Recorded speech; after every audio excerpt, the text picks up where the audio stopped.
What if Ned Stark told everyone the truth, not just Stannis? Let's explore the depths of it in the video.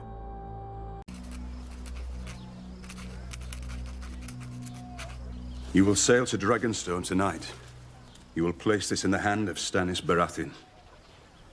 Not his captain of the guard, and not his wife. Only Stannis himself. Ned watches as the messenger departs, and he leans back on his chair to consider his options. He hopes that Stannis answers quickly and sails back with all his strength. Time is of the essence. Renly has made that very clear earlier. His mind still replays everything that has occurred earlier. He had offered him 100 swords to retake the Iron Throne in the wake of Robert's death. Ned wonders if he should have taken up that offer. It certainly would have secured the throne from the Lannisters, and might have forced Tywin to the negotiation table. And yet, he would have only handed it over to another usurper.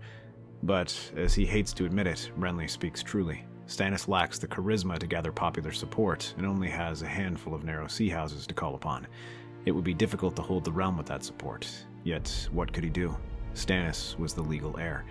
If Stannis were to claim the Iron Throne, he would require aid. The North will back him no matter what, so long as he tells them to. But will that be enough? Renly will doubtlessly try to crown himself. That means it may split the armies of the Seven Kingdoms. He soon finds himself writing to the Tullys, Tyrells, Martells, and the Arryns, where he explains everything he's discovered about the incest. And by the time night falls, over a flock of ravens have flown, heading to every region across the Seven Kingdoms. But as these letters find their homes, many lords ponder the implications of the validity of these claims. Though Ned includes as much evidence as he can, they are flimsy at best, and Tywin knows it. As soon as he catches word of these letters, he releases statements decrying these claims as falsehoods, even as Ned is arrested for treason against the crown. However, even if the other great houses know the evidence is flimsy, the Lannisters are not well liked, and few of them care about the true validity. The Tullys have little reason to support the Lannisters, as do the Dornish or the Arryns. All of them release statements condemning the Lannisters for these actions and demanding a proper investigation, including the freeing of Ned Stark. Tywin realizes he's in a difficult position and gives clear orders to Cersei that Ned must not be killed under any circumstances. He might be their best and most valuable hostage. When the envoy at last reaches Stannis, the king finds half the realm burning for a fight, and letters from Riverrun offering to back him if they were to help get rid of the Lannisters. And at the same time, the North also offers an alliance to recognize Stannis as king if he aids them in liberating Ned. The realm rises up for you, your grace. They see the truth. You must sail out immediately and press your claim. And where do you suggest I sail forth, Lord Davis? The Lannisters maintain a stranglehold over the Revellands. If they wish, they can contest my landings.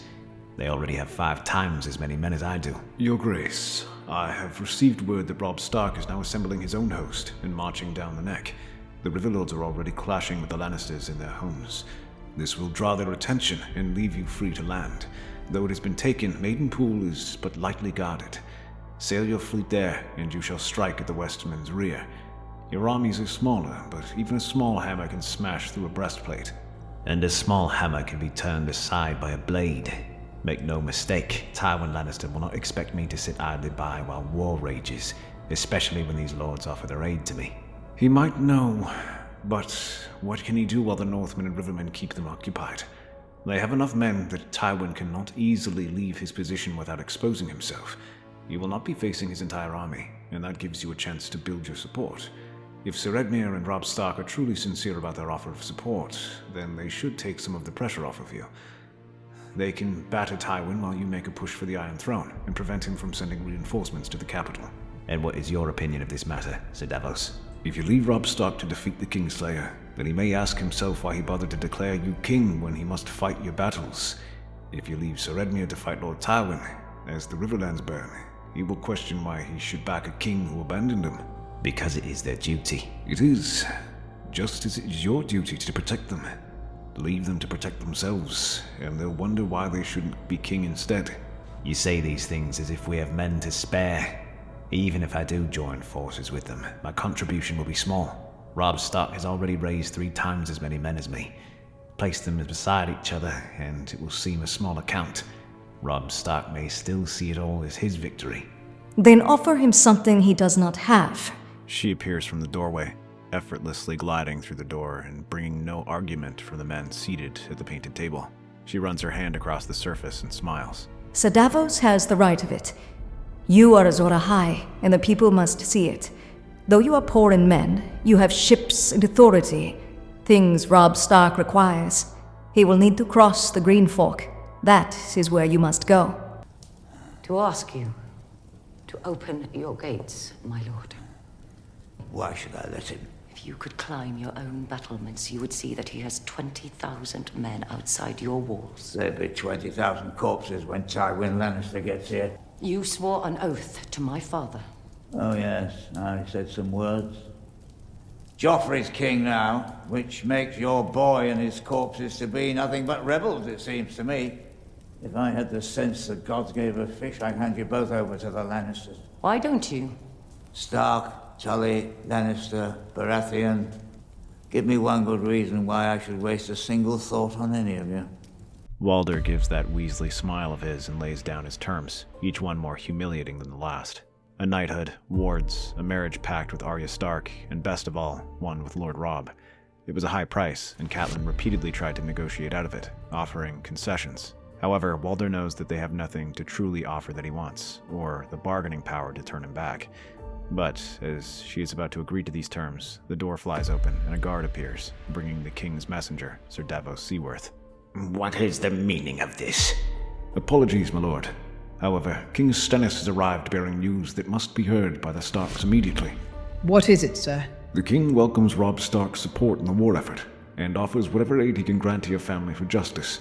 In that spirit, he sends a flotilla of barges through the Green Fork in order to ferry your army across. The room goes silent, and Walder's smile curdles, looking at the knight angrily, as if it were somehow his fault. He clenches the arms of his seat tightly and leans over. The other Freys look at each other nervously. They mutter amongst themselves, some giving their lord reproachful looks, muttering that they have overplayed their hand. In contrast, Catelyn looks jubilant and tries her best to hide her smugness. Lord Walder, it appears your services are no longer required. What? How? What is the meaning of this, smuggler? It is as you said, Lord Frey. You have sworn oaths to your king and your liege lord. Given that those two are in conflict, you are undecided on which side you should support. Let it not be said that either I or my son pressured you into picking a side. Speaking of oaths to your king, His Grace has also sent me with a message. He says that Lord Robb is charged with bringing Tywin Lannister to justice for his crimes against the Riverlands and all River Lords, Northmen, and other allies are to aid him in whatever he requires. That includes House Frey, which must ride out with all its strength to support him. He also says this: do not make my life difficult, and I will not make your house's life short. Walder's face twists as he hears this, but in a span of a few minutes, all his leverage has been bled away. All he can do now is salvage what he can and make preparations to march out. When the Northmen hear this, they are pleased and praise Stannis for his help. Davos is welcomed like a hero, and they begin coordinating their plans. As the army crosses the Twins, Davos requests about 1,000 of the Freys to sail south with him to reinforce Stannis' army, along with an equally sized host of Northmen. This will give Stannis the strength to challenge the Lannisters more openly. Those are terms which Robb accepts, and a small contingent leaves with a flotilla of riverboats that the king has provided. They regroup around Maidenpool, which soon comes under attack by Stannis.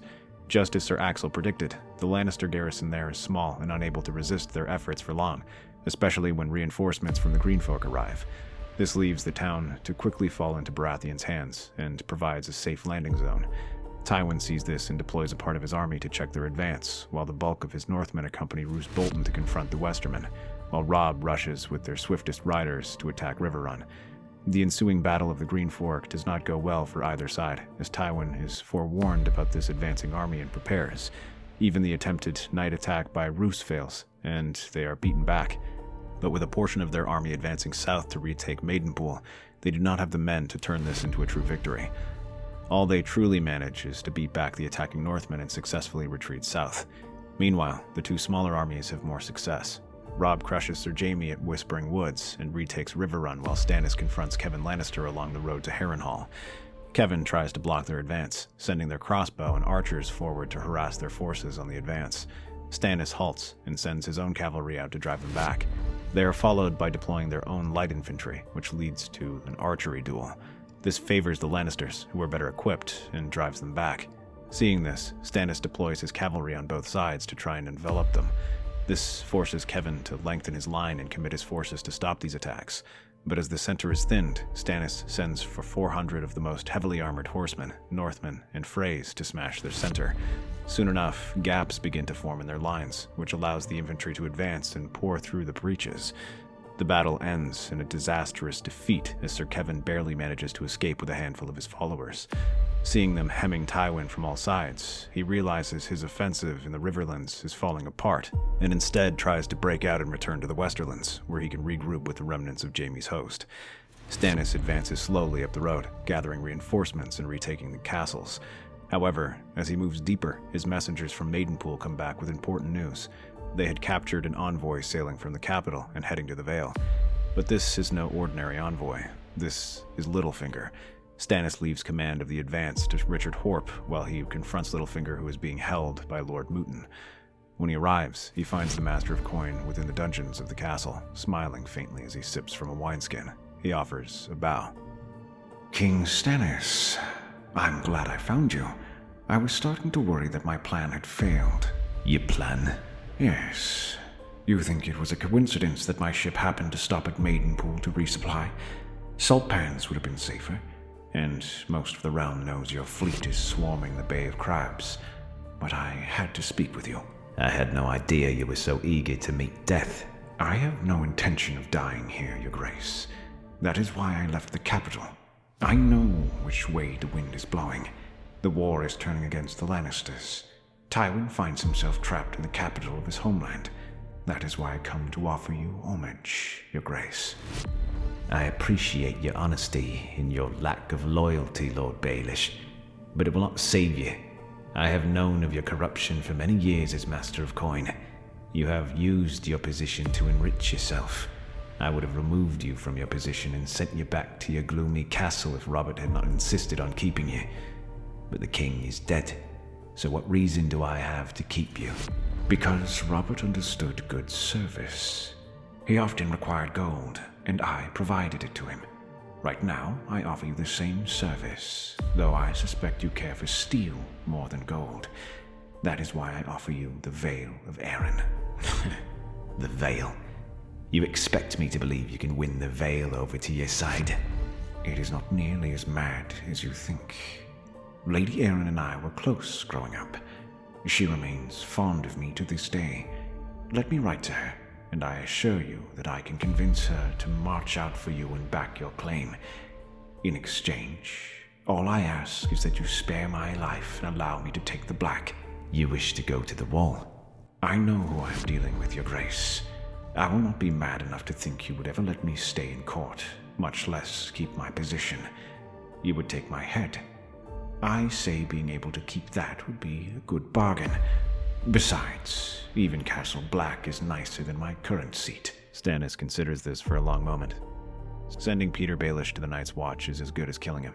He will have no more influence, and it will allow him to continue doing some good for the realm. However, his terms are harsh, as Stannis refuses to let him leave Maidenpool and will remain there until the war ends. After that, he will be sent to the Wall immediately. Those are acceptable terms, and soon enough Lord Baelish begins sending letters out. To Lady Lysa, he reaffirms his love for her and begs her forgiveness for the state he is in. He says that he will ensure Robin Arryn's safety through this agreement, and promises that Stannis will allow him to remain in the Vale with his mother if she pledges her knights to his cause. To the Vale Lords, he offers a confession. He confirms their fear that Jon Arryn was murdered by the Lannisters. The incest allegations are proof of it. He had actually secretly been investigating the matter, just as Stannis said, and because of that, the Lannisters attempted to silence him to prevent the secret from getting out. Littlefinger says that he had long suspected them of doing something suspicious, but dared not confront them due to owing his position to them. It is the sort of rumor that the Vale Lords already believed, and have no problem accepting now. This awakens their fury, as both Lysa and the Knights of the Vale commit themselves to coming to war. An expeditionary force of about 6,000 men is already marching out. On the south, Dorne also begins to stir, as this victory gets their attention. They send a token force of 1,000 men under command of Oberyn Martell, who reinforces Stannis and Maidenpool. Although it is not much, their real contribution comes in the form of information, as they send their spies north to catch a glimpse of what Renly is up to. They learn that the youngest Baratheon has left Storm's End, and is issued a call to arms. This doesn't just apply to the Stormlanders, though. He also reaches out to the Tyrells and their bannermen. He offers them a marriage pact between him and Marjorie, which Lord Mace gladly accepts. This gives Renly the largest army on the field. While he remains at Highgarden for the time being, many watch his movements warily, and Stannis is grateful for the information. It only adds more incentive for him to press the attack and end the war now. If Renly attempts to invade, he will need to be at full strength to halt his attack, but if not, then he should be at least prepared to shore up his position by defeating Tywin Lannister and securing the capital. He sends word to Robb Stark in the north and the Valemen and Riverfolk that the time has come to finish off the Lannisters. Ravens are sent to the other houses to march out and tighten the noose around them. Robb rides out from the west, blocking the Golden Tooth, while Roose Bolton bears down on them from the north, with the Valemen in the east. Stannis finishes off by attacking from the southeast. Tywin recognizes it and orders his army to abandon the field. They double back the way they came, seeing their best chance to loop around southward and fight their way to the Golden Tooth. He sets a grueling pace for their army, riding along the Trident with the advanced guards of the Dornish and Valemen harassing them every step of the way.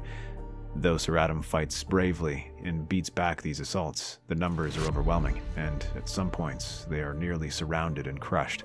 Saving these troops becomes so costly that they end up losing more men than they save. As they march, the Lord of Castle Rock decides to sacrifice portions of his army to ensure their escape. It is a difficult decision to make, and hundreds die, but it allows Tywin to evade the net for now, at least until they reach Wayfarer's Rest.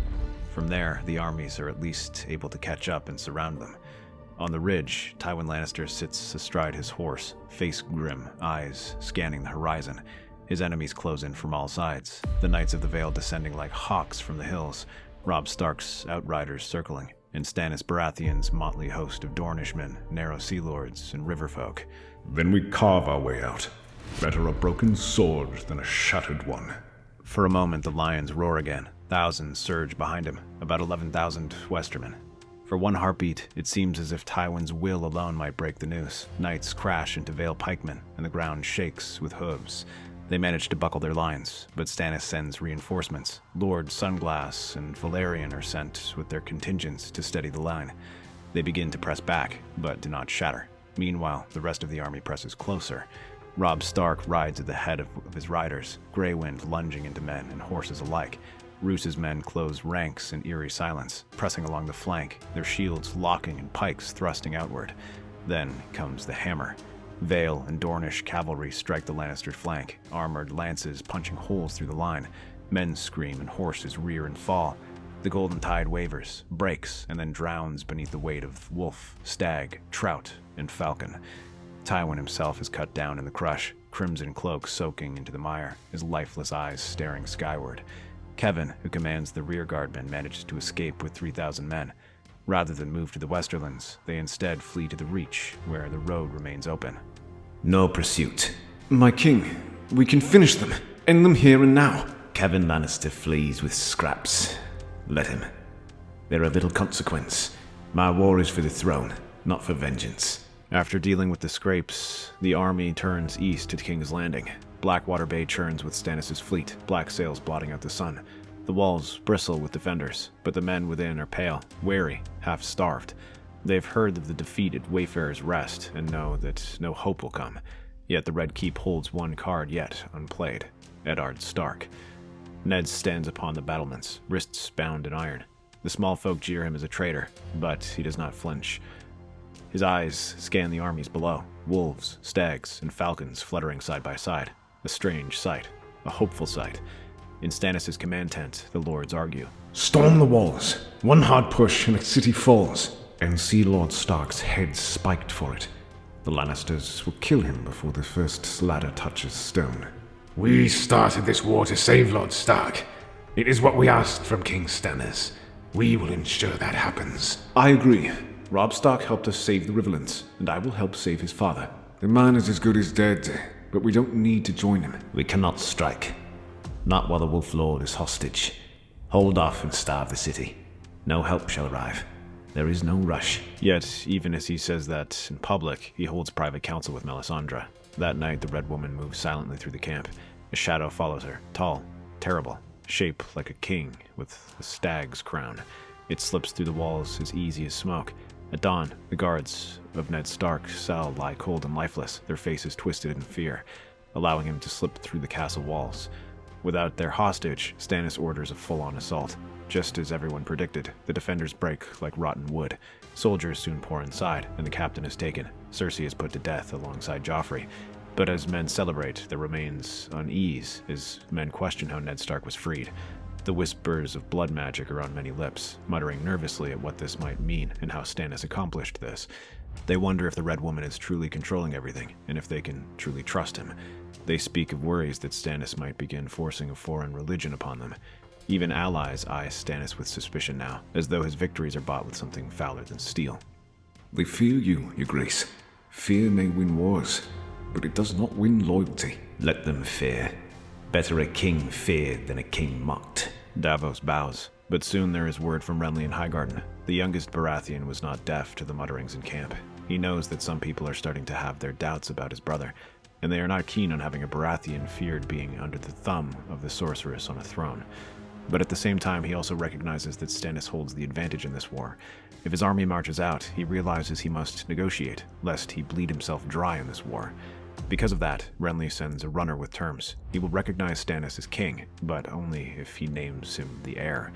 It is a bold claim, but it is fueled by more than ambition. Renly is well liked and popular. It would be easier for people to accept him as the next line rather than a girl with grayscale. At the same time, he realizes he must have something to show for it if his brother will accept his terms. Mace gathers his troops and launches a full-scale invasion of the Westerlands. The attack scatters the remnants of Jaime Lannister's host. Craighall falls in a matter of days, and a week later, Silverhill follows. Meanwhile, Renly leads the army to destroy what remains of the Lannister army. While Kevin makes a mad dash for the Westerlands, it is easy for the Stormlanders to intercept him. The Westermen make their last stand on a defile, hoping the uneven ground will mitigate the superior Stormlander cavalry. It does, but in reality it makes no difference, as they are overwhelmed and crushed. With that dies the last spark of rebellion from the Westerlands, who sue for peace. Renly presents these victories at Stannis' feet, offering the prisoners in gold as a sign of goodwill. It is a wise move, your grace. It shall put your conflict to rest, and Renly will bring the Reach and Stormlands into the fold. He does not need to bring anything into the fold. They were not his to give. That may be the case, but he still controls them. We cannot dismiss him entirely. Besides, he has acted.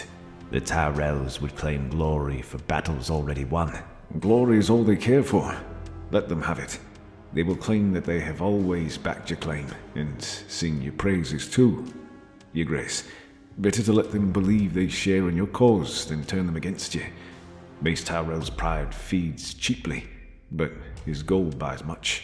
Stannis glares at them both, and for a heartbeat, Davos thinks he will refuse out of sheer stubborn pride. But then the king exhales, slow and sharp, like a man swallowing bitter wine. So be it. The Reach may claim its victories, but make no mistake, the throne is mine. Mine by right, and mine by fire. In the ensuing days, there is much celebration from the Baratheon host, as the war draws to a close. Not with bloodshed, but a peace deal that reunites the Baratheon dynasty. The Reach floods the streets of King's Landing with bread and wine. For a city that has known nothing but starvation and fear, this is a welcome reprieve, and goes a long way in securing their support. As the people celebrate, Stannis begins organizing the court. Varys and Pycelle are both executed, while Littlefinger is put on a ship and sent to the Wall. However, as he boards his transport, he smiles faintly to himself. Rewards are handed out, and new lords are made in celebration of the recent success. Sir Davos is raised as a lord, while Ned is invited to remain as Hand of the King, serving as a compromise between the Baratheon brothers, as Renly recommended Mace and Stannis wanted Davos. One point of contention between them is what should be done with the Tyrells. Stannis already feels like he's being gracious by allowing them to remain in court and pandering their attempts to crown him, yet Renly urges for more concessions, and the only one Stannis grants is naming Paxter Redwyn as Master of Ships. Aside from that, no one can oppose them, and the Baratheons seem stronger than ever, at least on paper. In reality, the war has seriously exhausted them, and they are much weaker than most people realize. Rather than being a single unified realm, Westeros appears closer to a loose coalition of allies, and that soon becomes clear in the aftermath. While there is no direct conflict, there is little unity, as the great houses do not seem too obedient to the crown. The first test emerges when Littlefinger manages to escape his transport. As the trading galley makes its way to the Wall, it passes the Three Sisters, where the ship comes under attack by pirates. These raiders are beaten back, but in the chaos, Lord Baelish goes missing. Stannis wishes to organize a manhunt for the Wayward Lord to ensure he reaches the wall. He recognizes the threat that Lord Baelish poses and calls for men and ships to find the truth, yet the response is surprisingly muted. For many lords, he is little more than a money changer, a talented one, but not someone worth losing sleep over. The Riverlands are more interested in rebuilding, and the Lannisters are not keen on helping Stannis, especially when Littlefinger was their own ally. The Reach, Stormlanders, and Dornish protest distance and say it is too much of an investment for so little work. Even among the Vale Lords, few truly wish to commit to this much effort for the likes of Lord Baelish. The most they offer is to help hunt down these pirates. The closest thing he gets is Ned promising to have the North keep close watch if he turns up there. But even they cannot do anything, as they lack the strength at sea to organize a larger search. Brother, he is not a threat to peace. As irritating as that little man is, he probably just jumped overboard and tried swimming to safety. I doubt we'll be seeing much of him again. Cursing under his breath, Stannis has no choice but to let things go. However, this is only the start of his problems. With the sheen of victory fading, the unity of the realm begins to break down as each region and house now turns its attention to focusing on its own goals. The Dornish are the first to leave, saying that they had only fought due to their desire for justice against the Lannisters. With that accomplished, they returned to the deserts, reminding Stannis and Renly that they had not forgotten their pardoning of Jaime and Tywin for their role in the war. The Vale men soon follow, saying how they wish to focus on stabilizing their realm and preparing Robb and Arryn to lead. While they are more polite than the Dornish and thank Stannis for their aid, there is something left unsaid. Their alliance died with Robert and Jon Arryn. The rest of the houses are little better. The Riverlands want to rebuild, and the Westerlands are reeling from the war and are keeping a low profile. Only the North and Stormlands are fully committed to Stannis' rule, and the Tyrells, but he knows their interests are to line their pockets first and foremost. As the houses give their excuses and claims, it becomes clear just how far royal authority is falling. This is no longer the unified realm which Aegon the Conqueror created, but a patchwork of provinces that owe nominal authority at best. It soon becomes clear that if he is to rule as a king of the Seven Kingdoms, he must assert his authority. Many houses will proclaim him king, but they will not truly accept him in practice. For that, Stannis will need military strength, wealth, and more land. He turns his eyes to the Westerlands, which emerge as the ideal proving ground for his plans. The Lannisters are diplomatically isolated, militarily weak, but economically strong. Without a clear leader, he appoints Sir Stafford Lannister as the new ruler of Castle Rock. However, Stannis has him sign a series of treaties that will tighten the crown's control over the region. Lannisport will be overseen by royal tax collectors, and a port of the royal fleet shall be established there, and soldiers will be stationed in critical points like the Golden Tooth. All of that aims to strengthen their hold over the region. A royal advisor is also sent to Castle Rock to ensure that the new Lord of Stafford obeys these demands without any problem. However, this is not entirely unjust, as while the Crown takes full control of the tax and shipping policy, he allows a fair bit of wealth to remain in the Westerlands, enough to rebuild roads and resettle depopulated areas. While he has reason to be pleased with himself, Ned advises caution. The other houses will not like the smell of this. They already said you overreach yourself by allowing the Red Woman to sit in your council. That Red Woman has proven more loyal than most of these great houses put together. They cry oppression even as they lock themselves up in their homes and refuse to answer my call. What am I to make of that? It seems they have forgotten that we might be 7 kingdoms, but there is only one king. I do not disagree. Much needs to be done to right this situation, but perhaps a bit more caution, and to slow down the reforms. Slow down? The crown is 3 million in debt. Half my houses do not respect me, and the others only do so to forward my ambition. And your advice is to slow down. Robert acted slowly, and look what became of that. Yet Ned's advice proves wiser than expected, as while few truly care for the Lannisters, they do not care about their own wealth. The Tyrells publicly decry these actions, and warn of how long it will be until Stannis strips them of their lands entirely and places his own men to rule. They privately offer Stafford a lifeline, a marriage pact between Sir Devon and one of Mace's nieces, as well as a generous loan to help rebuild and compensate the house for their diminished status. He even goes as far to remind Stannis that he had won the war by crushing the remnants of Kevan Lannister's host in the Reach.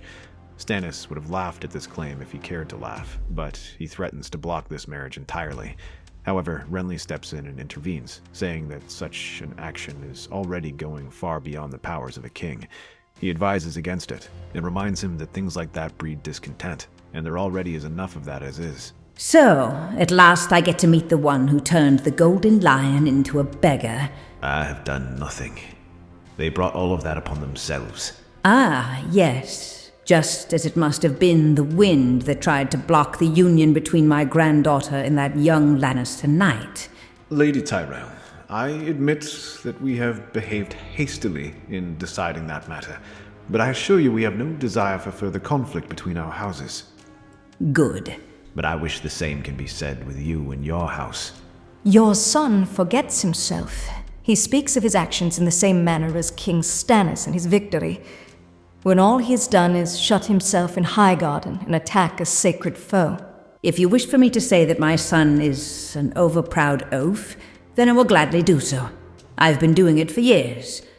Make no mistake, I am of the mind that the Lannisters are most pleasant when they are helpless. If you wish to take over Lannisport and keep watch over them, I see no problem there. But they should still be allowed to marry who they wish. Are you suggesting a compromise? If my house can stomach that dreadful banner of yours fluttering on Lannisport, I suppose it shouldn't be too difficult to watch as the Tyrell Rose flies on Castle Rock. After all, it is a far more pleasant symbol, and you may still keep your advisors there. Brother? Yes. Fine. Such terms are acceptable. The Riverlands are a graveyard. Charred fields stretch for leagues and leaves. Villages stand roofless, and Renly volunteers to fix that. He rides out and establishes himself in Harrenhal, which has now been confiscated into a royal fief. His smile is easy, his voice warm, and everywhere he goes the small folk gather as though he carries spring with him. He stands there with Marjorie, turning it into a shelter as the two visit the people. Hope. That's what they need. Not speeches of fire and brimstone. Hope. A full belly, a hand that soothes. If we can give them that, then they'll forget Stannis' dour face entirely. Then we shall give them hope, husband. But hope alone will not rebuild these lands. You will need coin. I've managed to secure some loans from my father's bannermen. Highgarden is fertile, wealthy, and generous. Their investment would be helpful. Thus, loans are secured, and with Loras at his side, Renly rides out to distribute aid. Food wagons bearing the Stag of Baratheon and the Rose of Tyrell roll into starving villages, greeted with cheers. Songs follow in his wake. For a time, he shines, but these efforts are limited. With the crown's debt, Stannis cannot commit much, and most houses are reluctant to hand over more than a few chests. Meanwhile, Mace Tyrell makes his own camp at Fairmarket, where his banners blot out the horizon. With the gold of Castle Rock seized and the endless grain of the Reach, he stages feasts, employs masons and builders, and boasts of rebuilding the Riverlands into the jewel of the realm. But it isn't just small folk. Sparrows wander barefoot through the streets, crying sermons that sting like whips. They spread rumors of why the crown is doing so little, whispering that they are using all their wealth to build a Temple of Light. Already the number of converts to the Lord of Light grows, and they see it as a challenge. They build fire temples for false gods. They burn coin on heresy while widows starve. They speak of crowns and stags. Yet whose hands feed you? Not the king's. The mob murmurs, restless, but the sparrows turn on Renly as well, whispering him an ungrateful godson and a fornicator among worst of things. They say he must be among the most fanatic worshippers of R'hllor. Renly hears of this in Harrenhal and slams his goblet down, wine spilling across the maps. Do they think I'm Stannis' shadow? I had no part in those fires. Mace hears this and does not support them, but nor does he halt them entirely. When Olenna hears of this, he berates his son for foolishness even in allowing those men to speak, and warns him against supporting them or even letting them into his city. She convinces him to condemn the sparrows' words, and warns that they might come after him next. Mace relents and calls their actions unacceptable, saying that he will not abide by anyone insulting Renly or the king. Yet the wildfire has been released, and the rumors spread from there. You dine with him, you ride with him, you wear his name. Is that enough for the rabble? Blaming kings costs them nothing. It costs me. Every sermon makes me seem a tyrant's echo. Better an echo than a fool. Endure it, and you may yet be loved. And what of Mace? Your son manages to benefit from all this chaos. I will contain him. He will handle things. The Lord of Highgarden does take action, starting to arrest some of the sparrows he catches speaking poorly of the king. This is enough to pacify Stannis for now. But in council, when Mace demands new honors, Master of Laws, Warden of the West, Keeper of the Fair Market, even Renly's smile falters. Later that night, he shakes his head as Marjorie tries to calm him down. He overreaches, yes, but he feeds the people, wins their songs. They are empty titles, nothing more. And what am I then? A husband to the Reach? A good man who has served the realm. The people will be sure to remember you as much. Yet, as he departs and meets with Stannis and Ned, both men can see the trouble. We did not depose the Lannisters to replace them with Tyrells. They are our allies. Allies. That's the problem. We are not another great house, brother. We are the ruling power. Allies only last as long as our goals match, and Lord Mace has clearly started thinking otherwise. So what is it you propose? We cannot throw them aside when they have done nothing illegal. We do that, and no other house will ever ally with us again. No, they have done nothing wrong. You are right.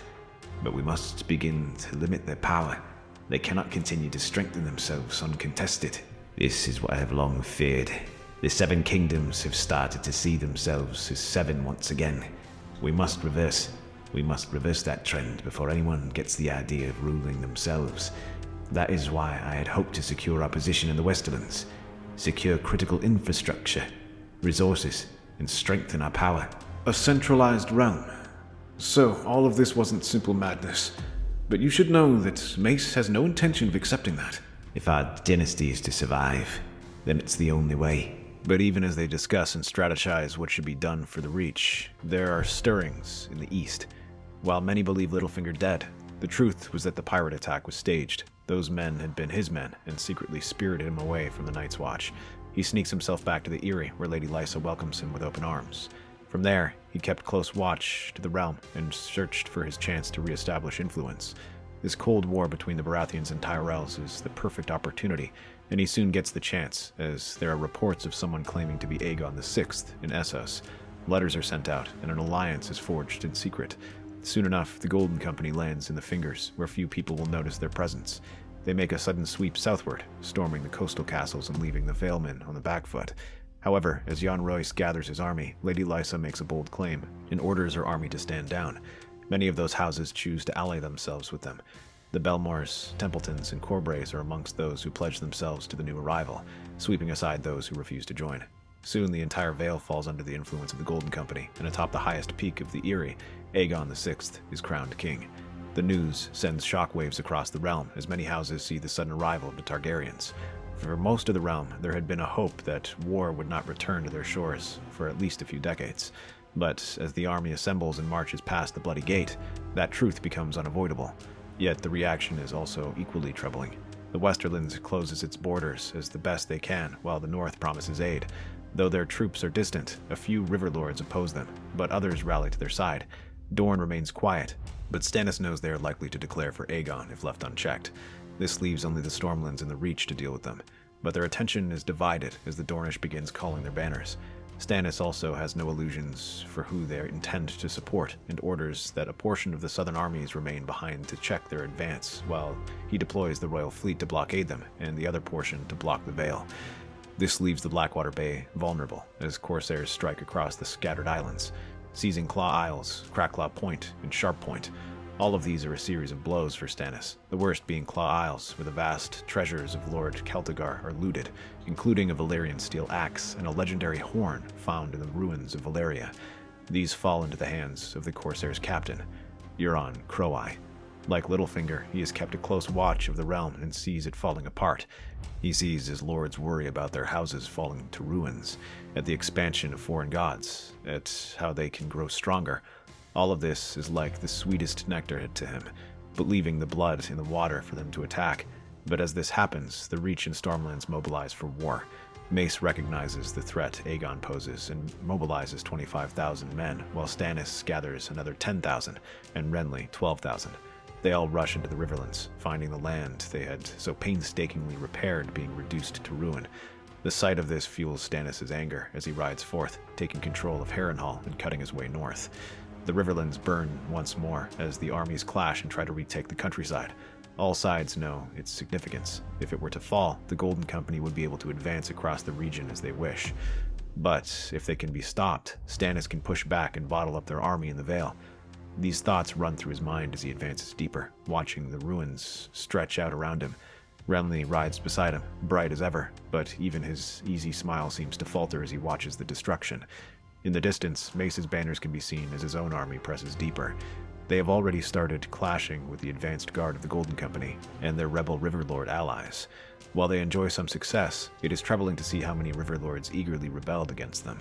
Houses Bracken and Derry throw up their banners for Aegon VI, joined by barefoot sparrows who march with cudgels and torches. They are the first to engage the royalist host, but are beaten back with young Lord Derry captured. But he reports other houses have followed them and are gathering with the Golden Company. Seeing the larger royalist host approaching, Jon Connington pulls his forces together and assembles around the Green Fork. Yet the roads there are fought with chaos as the clashes escalate. Renly's knights sweep aside rabble sparrows with glittering charges, the small folk scattering like leaves before the wind. At the banks of the Blue Fork, Stannis' infantry grinds through a contingent of Valemen raiding this far. At long last, far into the Green Fork, the rebels assemble their forces. The Golden Company anchors their lines, with Valemen on one side and the rebel lords and sparrows on the other. The first battles are brutal. They choose a low rise that offers considerable protection, while archers fire behind rocks. This rains down on the Baratheon and Tyrell men as they charge. On the left, Mace and the Vale Lords clash, the elite knightly cavalry meeting the endless numbers of the Reach, while Renly and his Stormlanders clash with the Sparrows and Riverlords, many veterans of the War of the Five Kings. Stannis personally commands 3 charges against their hillside position, hoping to break them. However, as they crash and are beaten back, it is their own forces that show signs of strain. Seeing this, Aegon and his men unleash the Elephants, which throws the entire battlefield into chaos. Their ranks are thrown into disarray as their armies scatter. Aegon presses the advantage and continues to drive his troops further in, so much that they begin to descend the hill. Still, Stannis rallies his men and manages to hold out until, at last, Ned Stark arrives, pouring from the neck. With the noose closing, the hills fall one by one, with the Golden Company's famed discipline giving way. Amidst the chaos, Aegon is cut down by Loras Tyrell and his head presented before Stannis. Soon after, the conspirators are dealt with. Stannis allows Edmure to deal with the Riverlords, though he recommends they are sent to the Wall. The same is true for the Valemen, who are offered the chance to redeem themselves if they storm the Eyrie and punish Littlefinger. Meanwhile, the Sparrows are all executed, and the Golden Company is enrolled as sellswords. This leaves the Targaryen forces completely crushed, but it also leaves the crown fully occupied up north, and from there, the Ironborn strikes. Euron had not seriously committed to this war beyond simple raiding, and that was because he was after the wealth of Claw Isles. With that, he easily hires sellswords to find and assassinate his brother and take command of the Ironborn. The rest of the wealth is handed over to the captains who offer him their support, and they strike all across the western coast. Euron Greyjoy's laughter echoes from the decks of the Iron Fleet as villages burn along the stony shore. His captains raid deep into the Westerlands, torching Craighall and Fair Isle. The Lannister ships are led into an ambush and destroyed. To the south, Ironborn longships strike the Shield Isles, cutting into the Reach itself. Lord Hightower pleads for aid, warning that Old Town itself may fall. In response, the Reach Lords abandon the Westerlands, racing south to defend their own. This leaves fierce Devon to fight the Ironborn with fishing skiffs, rocks, and harsh language. The only thing that stops the Westerlands from being completely overwhelmed is the naval presence of the Royal Fleet, which barely holds Lannisport. Even Ned Stark cannot ignore this threat, and pulls back half his army to deal with the Ironborn. All of this spooks the lords, who rush south to defend their own.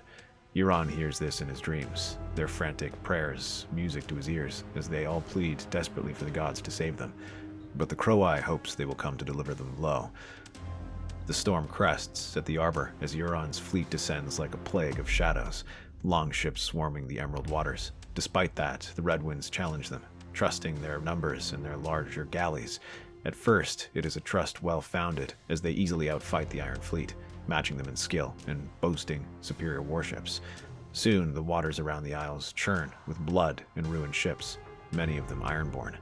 Seeing this, Paxter Redwyne presses his ships forward, eager to fight and finish off the Iron threat.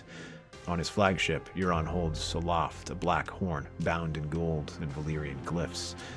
He watches as his ships retreat and flounder in the water as he raises his horn to his lips and blows.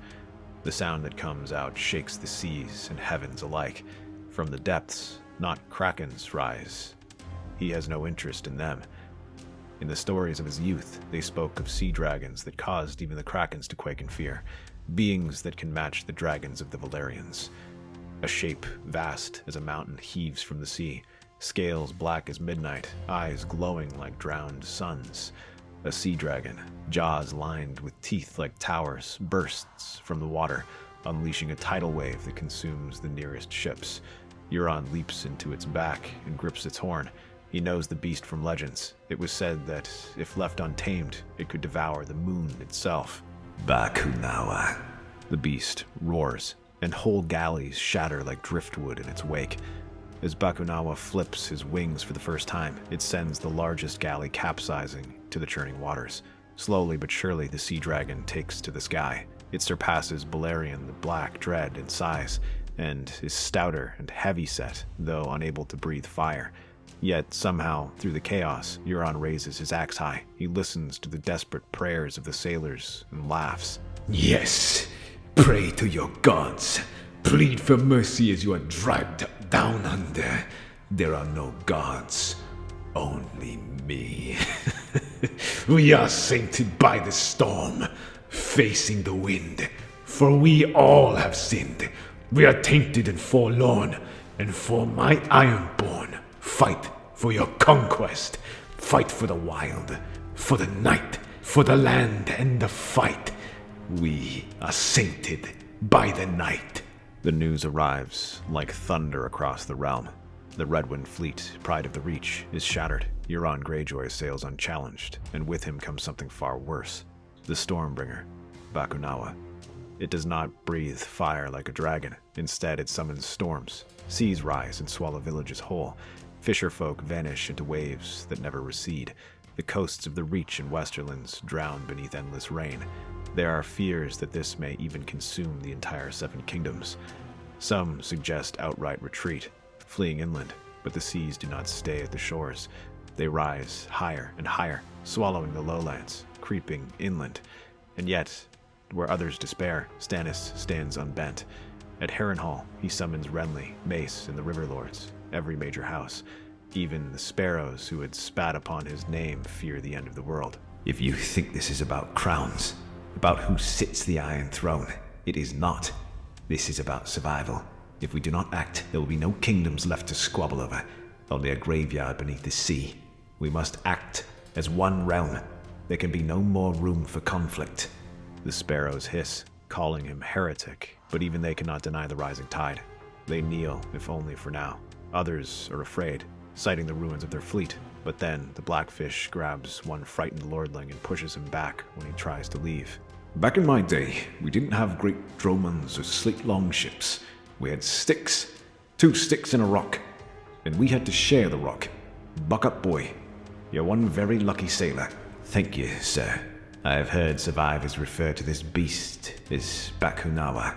If this is the same Bakunawa of legend, I recall it being lured to the surface in the Age of Heroes by the light of the moon, but it was driven back by the sacrifice of man.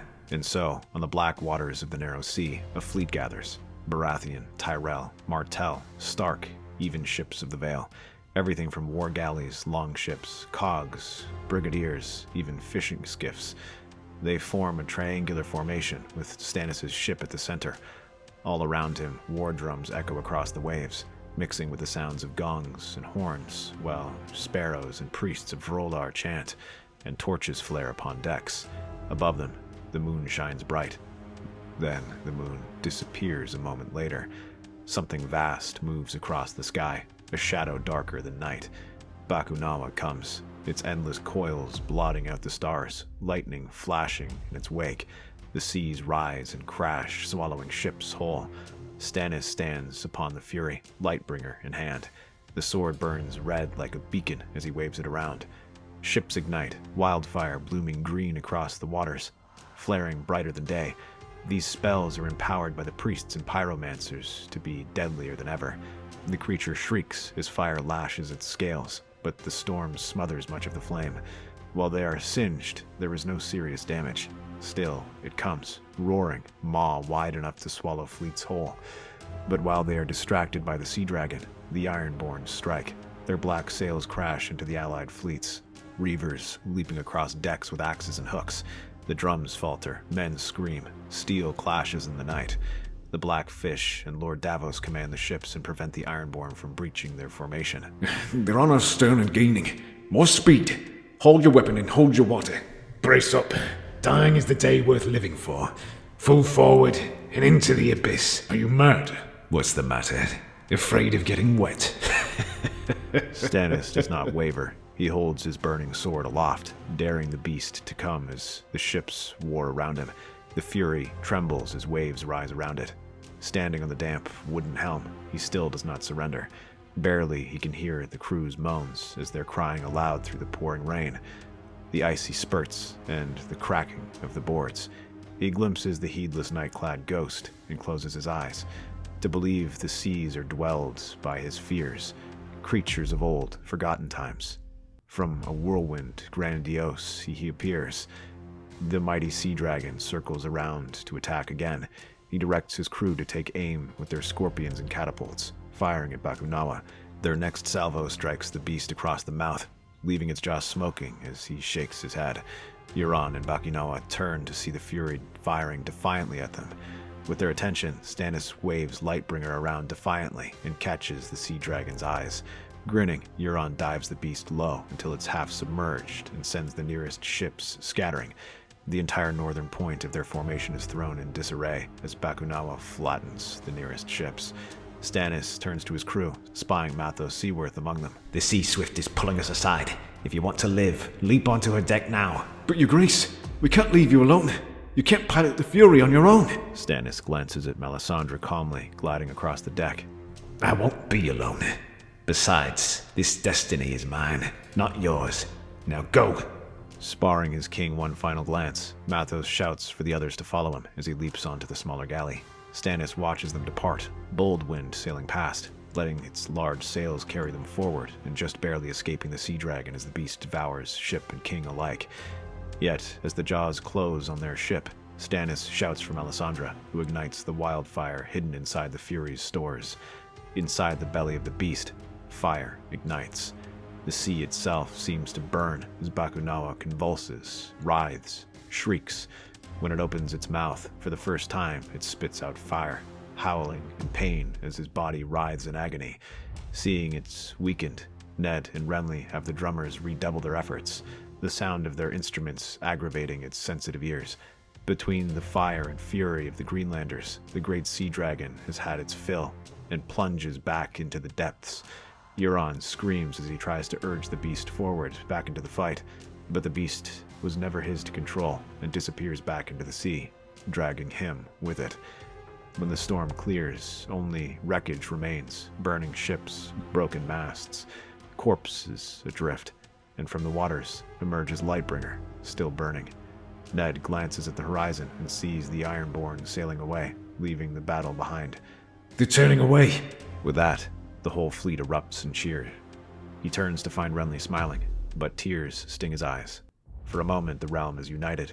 They look upon the sword and think of Stannis, not as a dour king, nor as a heretic, but as the man who defeated the Stormbringer. The sparrows chant his name and curse him in the same breath. Mace Tyrell preens about his bravery. Renly watches, bowing his head, knowing that the path forward will be no easier.